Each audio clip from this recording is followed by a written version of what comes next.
Allah Subhanahu wa Ta'ala memilih bulan ini untuk waktu timing yang tepat sebagai waktu terpilih sebagai turunnya Al-Quran.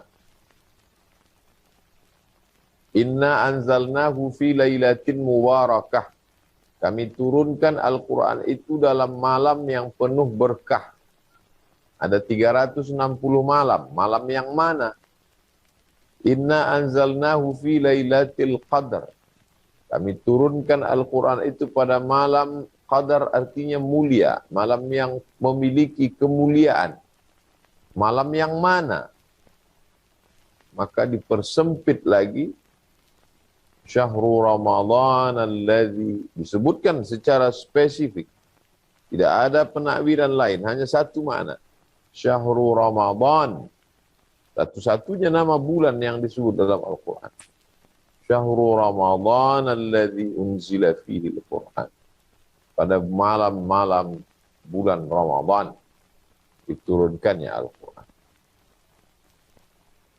Jadi kalau Allah Subhanahu wa Ta'ala memilih bulan ini, maka mengapa kita tidak memilih bulan ini sebagai bulan yang khusus untuk memperbanyak ibadah kepada Allah Subhanahu wa Ta'ala?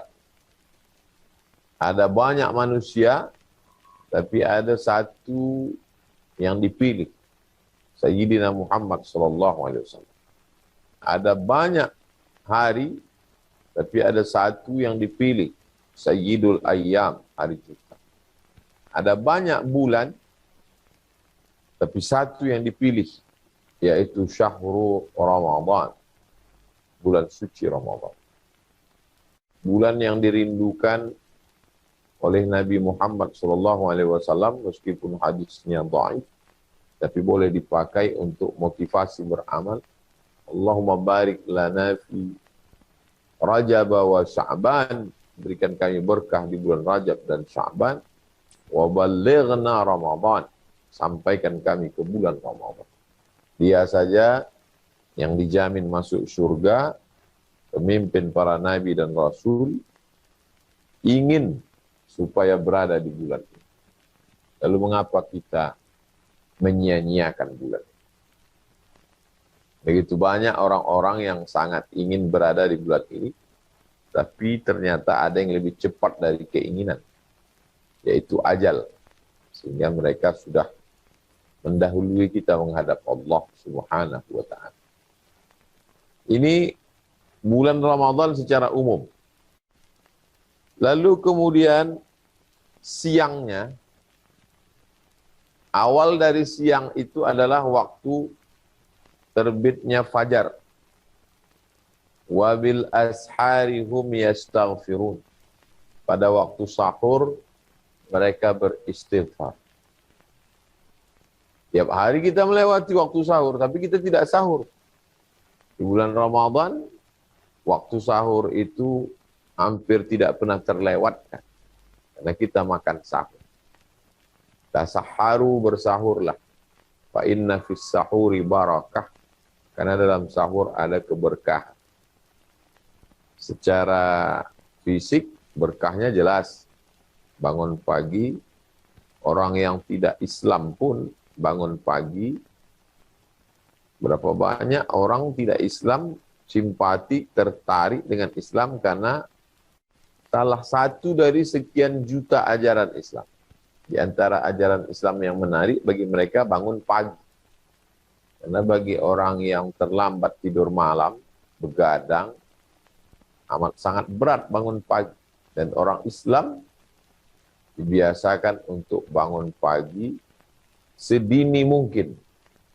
Dan bangun paginya itu tidak hanya sekedar bangun, tapi kemudian sholat sunat, wudu, sholat sunat, taubat, sholat sunat tahajud, masih ada sebelum azan subuh berkumandang. Dan pada waktu pagi segar itu, doa Nabi untuk orang yang bangun pagi, Allahumma barik li ummati fi bukuriha. Berikanlah keberkahan-keberkahan untuk umatku fi bukuriha, pada waktu awal hari. Di mana letak amazingnya? Karena pada Ramadan lah orang memaksakan diri untuk bangun pagi. Lalu kemudian setelah itu sholat subuh berjamaah.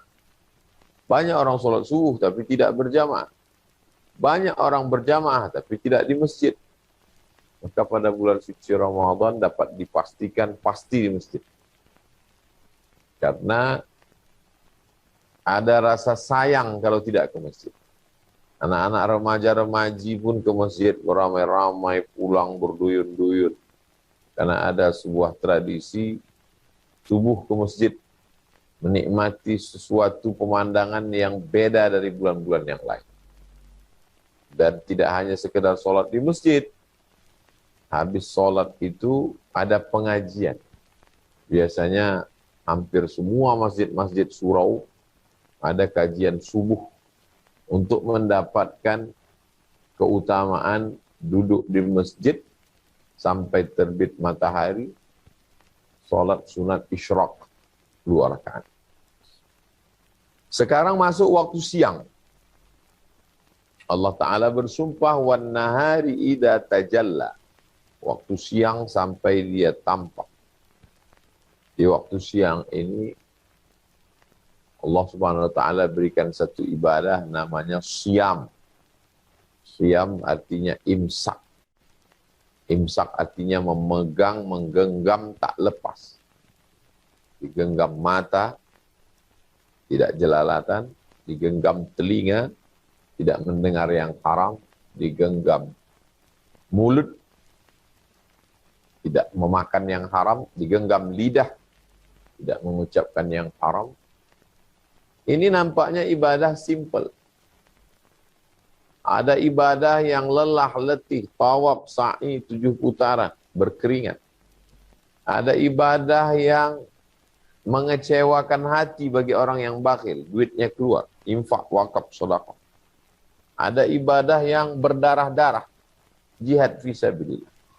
Tapi Ramadan ibadahnya tidak mengeluarkan uang, tidak mengeluarkan keringat, tidak mengeluarkan darah, tidak mengeluarkan tenaga. Ibadahnya hanya imsak, tahan. Tahan mulut, tahan mata, tahan hati, tahan pikiran. Jika sanggup orang menahan, kalau ibadah lain melepaskan. Sholat melepaskan gerak. Baca Quran melepaskan suara. Jihad melepaskan harta dan nyawa. Tapi Ramadan menahan. Tahan. Banyak orang yang mampu melepas, tapi tak mampu menahan. Saya melepas harta, saya sanggup. Melepas ruh, nyawa, berkorban sanggup. Tapi kalau untuk menahan marah, menahan seksual, jadi sebenarnya ibadah ini kalau dilihat dari aspek menahan atau melepas, hanya ada 2 saja. Ibadah melepas atau ibadah menahan. Wakaf, zakat, infak, sedekah, melepas.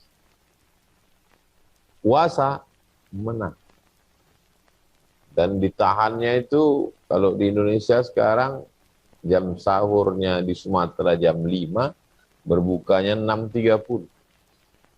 13 jam setengah dalam keadaan menahan. Menahan amarah, menahan diri dari yang halal. Kalau menahan dari yang haram, paham. Tapi menahan diri dari yang halal. Istrinya halal. Makanannya halal, minumannya halal. Mampu dia tak. Ini semua adalah ibadah yang amazing, sesuai dengan tema kita pada kesempatan. Kemudian masuk waktu petang. Lis-shaimi farhatani. Orang yang berpuasa itu punya 2 kebahagiaan. Farhatun inda fitrih. Berbahagia ketika berbuka. Secara physically jelas berbahagia karena dapat makan dan minum. Tapi ada kebahagiaan yang immateri, non-material. yaitu kebahagiaan karena doanya dikabulkan Allah. Tidak sanggup, fa'iddatun min ayyamin ukhra. Boleh diganti di hari bulan yang lain. Tak sanggup juga mengganti di bulan yang lain, wa 'alal ladzina yutiqunahu fidyatun ta'amu miskin. Membayar fidyah satu hari dengan 1 mud. Jadi kurang 7,5. Batas minimal. Tapi saya menganjurkan yang kaya, yang banyak harta, ya bayarlah menurut porsi. Makan pagi 10.000, makan siang 20.000, makan malam 20.000, 50.000 dia bayarkan untuk porsi sehari. Itu lebih baik daripada dia berikan hanya beras saja, tapi itu oke lah sebagai batas minimal. Inilah dia bulan yang penuh dengan kemuliaan, dan kita sedang berada di dalamnya.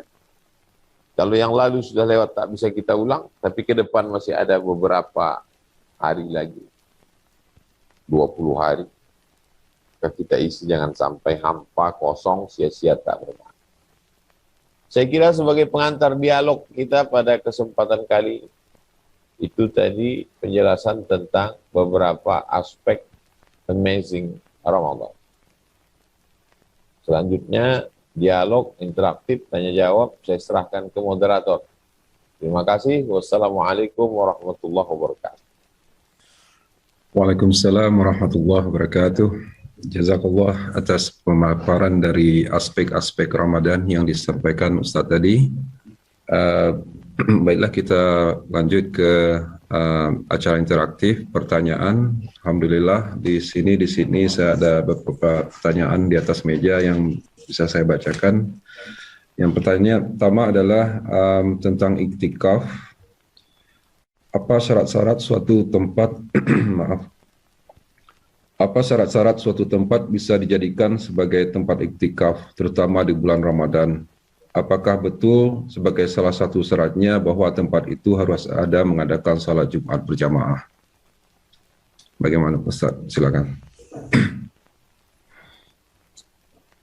Definisi i'tikaf al-muksu fil masjid. Menetap di dalam masjid. Biniyatin makhsusah, dengan niat yang khusus. Jadi syaratnya adalah menetap di masjid. Jadi kalau buat i'tikaf disewa convention hall selama 10 hari, tidak i'tikaf. Karena dia mesti fil masjid. Biniyatin makhsusah, dengan niat khusus. Mendekatkan diri kepada Allah. Jadi kalau ada orang di masjid, berdiam di masjid tapi nggak ada niat, itu pun juga tidak disebut i'tikaf. Dia baru menjadi i'tikaf kalau ada 2 aspek, di masjid dan berniat. Berniat tapi tidak di masjid, tidak i'tikaf. Dalam masjid tapi tidak berniat, tidak i'tikaf. Dalam masjid berniat i'tikaf, barulah dia disebut dengan i'tikaf. Apakah masjidnya mesti diselenggarakan sholat Jumat? Masjid terbagi 2. Masjid yang diselenggarakan sholat 5 waktu, tidak ada Jumatnya, itu disebut dengan masjid saja. Tapi kalau ada sholat Jumatnya, disebut dengan masjid jami'. Di Indonesia, surau, langgar, musola, masjid jami', masjid besar, masjid agung, masjid raya, masjid Islamic Center. Tapi secara substansi, hanya ada 2 masjid. Masjid yang ada sholat 5 waktu, tidak ada Jumat, masjid. Masjid yang ada sholat Jumatnya, jami'. Dari kata Jum'ah. Jadi kalau mau beriktikaf, laksanakanlah di masjid. Baik yang ada Jumatnya maupun yang tidak ada Jumatnya. Iktikaf di surau, iktikaf di musola, iktikaf di langgar, sah. Karena itu juga adalah masjid. Kalau masuk ke dalam, tetap tahiyatul masjid. Demikian. Wallahu a'lam bishawab. Alhamdulillah, itu agak melegakan juga kita bagi kita di sini, karena di surau kita belum bisa mengadakan Jumat berjamaah, Ustaz. Iya. Terus pertanyaan yang kedua adalah sebagaimana juga dipaparkan tadi di bulan Ramadan itu kita berlomba-lomba untuk beribadah, termasuk ketika membaca Al-Quran atau mendengarkan pengajian. Di pertanyaan ini, bagaimana jika kita melihat seseorang yang mendengar pengajian, mendengar tausiah maksudnya, tapi dia tetap membaca Al-Quran di saat mendengar tausiah. Bagaimana itu, Pak Ustadz? Saya kalau tausiah, ada orang di depan yang membaca Al-Quran, berarti dia tidak beradab. Dia tidak mengaji. Dia tidak mengerti adab, tata krama, sopan santun, menuntut ilmu. Orang menuntut ilmu itu matanya melihat guru, bukan melihat mushaf. Ini ustadz yang ceramah ini bukan radio rusak. Bukan pengamen di pinggir jalan. Maka tata krama, sopan santun, adab belajar. Adab dulu diperdalam. Yang pertama adab ta'limul muta'allim. Adab menuntut ilmu. Bagaimana adab guru mengajar, bagaimana adab orang belajar kepada guru. Cobalah lihat bagaimana adab malaikat Jibril ketika bertanya kepada Nabi Muhammad SAW tentang iman, tentang Islam, tentang ihsan. Duduknya seperti duduk tasyahud. Menghadap ke Rasulullah SAW. Tangannya di atas paha. Adapun orang yang sambil membaca Quran, sedangkan membaca Al-Quran itu, idza quri'al Quran, kalau kamu mendengar bacaan Al-Quran, fastami'u, dengarkan baik-baik. Wa ansitu, diam. Dia membaca Al-Quran, didengar orang lain, bersuara, membaca Quran diam, maka ini orang belum belajar adab. Mungkin dia baru sekedar taubat, baru hijrah, belum belajar adab. Maka kalau ada pengajian, dengar baik-baik, duduk dengan sopan, tegak, bukan nyender ke dinding, ke tiang, dengan cara malas-malas, lemah, lesu, letoy, lunglai, menghadap kepada ustadz, kepada guru, kepada kiai, duduk dekat, halaqah, melingkar, makin dekat, makin baik, karena ini ada hubungan emosional antara ustadz dengan jamaah. Jadi orang yang mendengarkan, membaca Al-Quran sambil mendengar pengajian perlu memperbaiki supaya ilmunya barokah, supaya masuk ke dalam hati. Al-adab fauqal ilm. Adab lebih tinggi daripada ilmu.